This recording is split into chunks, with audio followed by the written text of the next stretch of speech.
Nnamdi Azikiwe was a Nigerian nationalist, journalist, and politician who fought bravely for Nigeria's independence. After Nigeria became a federal republic in 1963, Azikiwe wrote his name in the history books by becoming the first democratically elected president of Nigeria. His presidency, which was characterized by tremendous gains in the health and education sectors, sadly came to an end following the 1966 military coup. For his undying support of Nigerian nationalism, black pride, and empowerment, he is generally considered as one of the key founding fathers of modern Nigeria. Major facts and accomplishments of Nnamdi Azikiwe, the man who tried to restore the dignity and pride of the black man. He was a columnist for a number of famous African-American newspapers. Influenced by the famous Ghanaian educator James Kwegyir Agri, 1875-1927, Nnamdi Azikiwe sailed to the United States to further his education. After a 2-year preparatory course at Storer College in West Virginia, he enrolled at Howard University, Washington, D.C.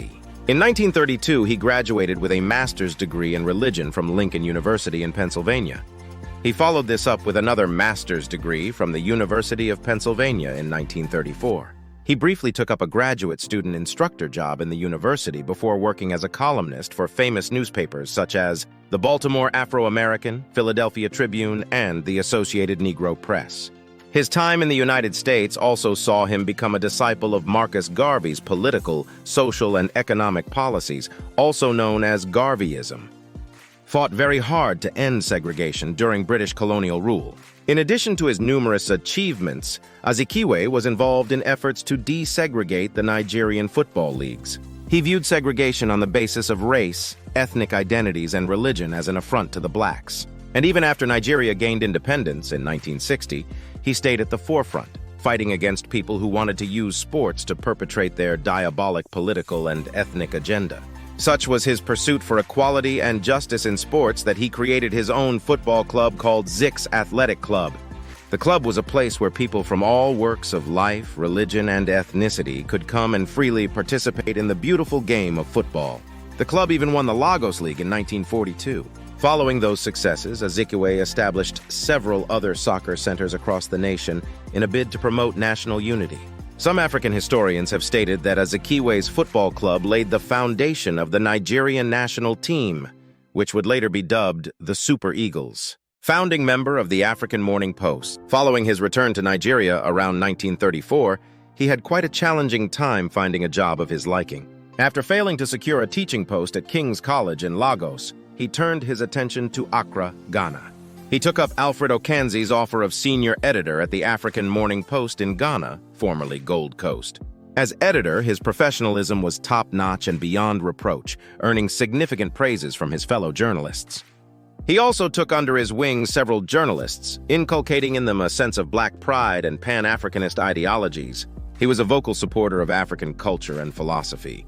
While at the newspaper, he used the nickname Zik in writing many of the articles in his very famous column, The Inside Stuff by Zik. Nnamdi Azikiwe blasted Africans in the upper class who were bent on maintaining the colonial mentality.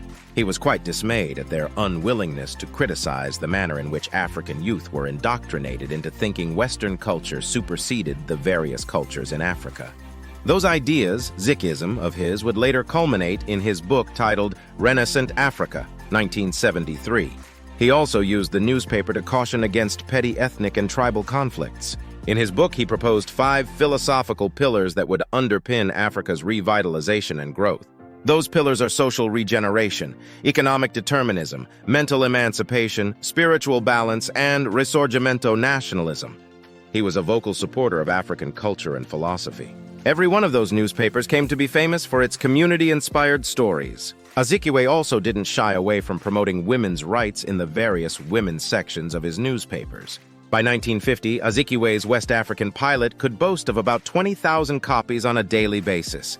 Established the National Council of Nigeria and the Cameroons, NCNC, Azikiwe's West African Pilot was criticized by some ethnic and political groups because of what they believed were his undue suppression of some political figures in the Yoruba community. His friction with the Yoruba group started during his time in the Nigerian youth movement, where he accused some members of the group of being too critical of the Ijebu people. Shortly after, he left the movement, along with several Ijebu members, to form his organization. With the help of Herbert Macaulay, he formed the National Council of Nigeria and the Cameroons, NCNC, in 1944. He would later serve as the Secretary General of the Council, leading member in Nigeria's struggle for independence. Following his successes in the newspaper business in Nigeria, Azikiwe gradually started shifting from blunt criticism of the existing colonial to several political causes, including Nigeria's independence. He used the West African pilot to call on the immediate political independence of Nigeria and the entire African continent. He drew inspiration from what the likes of Mahatma Gandhi and his movement were doing in India. Azikiwe increasingly became fed up of Great Britain's management of the Nigerian economy, including the wage ceilings of the 1940s. He lobbied for more social and political reforms that allowed for Nigerians to participate more in governance. Nnamdi Azikiwe was at the forefront of the general strike in June 1945. As the world descended into chaos during Double II, several African countries had started growing very frustrated with colonial governments. In Nigeria, Azikiwe devoted considerable amount to the empowerment of the youth. He believed that reinforcing a sense of black pride and nationalism were the most potent ways of achieving Nigeria's independence aspiration. His usage of his newspapers in spreading the message was so effective during the general strike of 1945 that it got the Nigerian colonial government to ban a number of his newspapers in July 1945. He was forced to stay away from the public after rumors of possible assassinations of influential nationalists in the country. From then onward, Azikiwe would continue to push for self-government using whatever means possible, including boycotting foreign goods, campaigned for increased power to the regional House of Assemblies. Azikiwe and the somewhat militant group, the National Youth Movement, fervently opposed the colonial government's revision of the 1922 Clifford Constitution. Those proposals, which came from British Governor Arthur Richards, wanted to increase the number of appointed members in the Legislative Council. Although it was intended to include more Africans in the council, the fact that those members would be appointed caused a lot of unease among NCNC members. Azikiwe felt that the loyalty those appointed council members would lie with the colonial government and the British Crown. He feared that those members would be handicapped in the push for self-rule for Nigerians. Another bone of contention had to deal with the issue of Africans not given similar opportunities for advancement as their white counterparts in the colonial civil service. Azikiwe and the NCNC made plans for protests to be held in the United Kingdom in order to raise awareness to issues facing his country. After the death of Herbert Macaulay, Azikiwe took leadership of the party and organized the delegation to London, where he met with the West African Students' Union, the Fabian Society's Colonial Bureau, and the Labor Imperial Committee. Additionally, he helped raise funds in America for his movement. He also had a very fruitful meeting with Eleanor Roosevelt, wife of U.S. President Franklin D. Roosevelt, premier of Nigeria's eastern region. In 1952, Azikiwe contested and won a legislative council seat in the Eastern Assembly. He contested the election under the banner of the National Democratic Party, a party affiliated to the NCNC. His colleagues in the Assembly elected him to the position of Chief Minister, and later he became Premier of Nigeria's Eastern region in 1954. First President of Nigeria. Owing to a hard-fought battle by Azikiwe and his colleagues in the various legislative assemblies, Nigeria was able to become an independent republic within the Commonwealth of Nations on October 1, 1960. This feat came after the British Parliament passed the Nigeria Independence Act.